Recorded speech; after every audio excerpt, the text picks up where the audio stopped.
अरे निधि उठ जा, सुबह के 7 बज गए, कितना सोएगी। हाँ माँ उठ रही हूँ। क्या करूँ, जब भी आपके पास आती हूँ तो सुबह उठने में लेट हो जाता है, वरना वहाँ पर स्कूल और ऑफिस के लंच बनाने में के कारण मुझे सुबह 5 बजे ही उठना पड़ता है।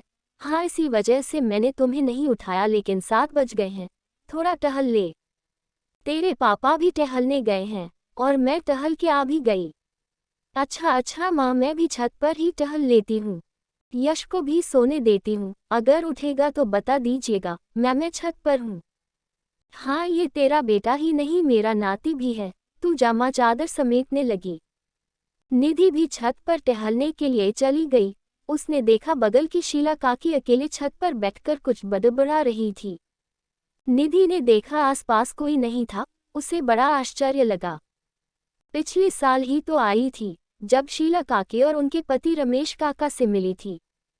वो दोनों काफी खुश नजर आ रहे थे, पर कुछ समय पहले रमेश काका की अचानक मृत्यु के बाद शीला काकी काफी अकेली हो गई थी।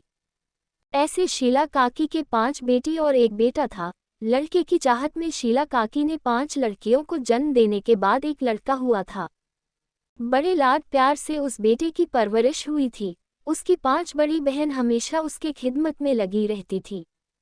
रमेश काका का पूरा ध्यान अपने छोटे बेटे की पढ़ाई लिखाई पर रहता था।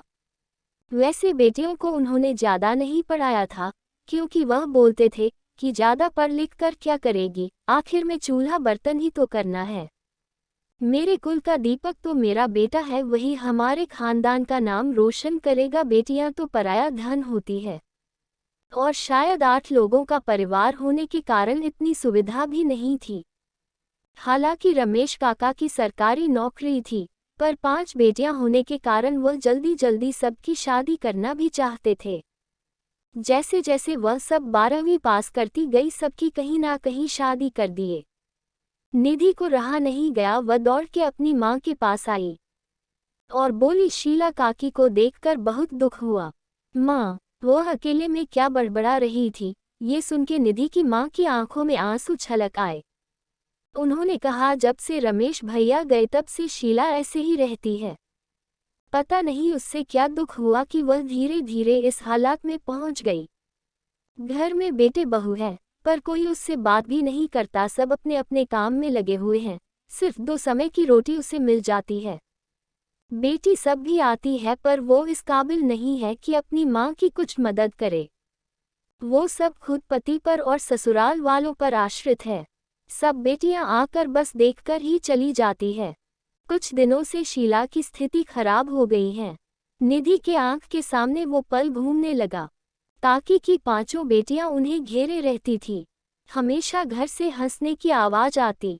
जिस बेटे को पाने के लिए शीला काफी और रमेश काका मंदिर मंदिर भटक रहे थे, वही बेटा आज अपने माँ को एक स्थिति में पहुंचा रहा है।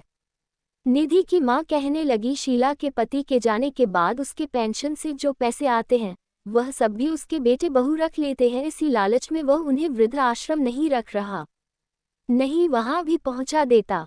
निधि ने अपनी माँ से कहा, माँ, मुझ शीला काकी से मिलने जाना है। वह कुछ मिठाई और फल मंगवा कर शीला काकी से मिलने चली गई।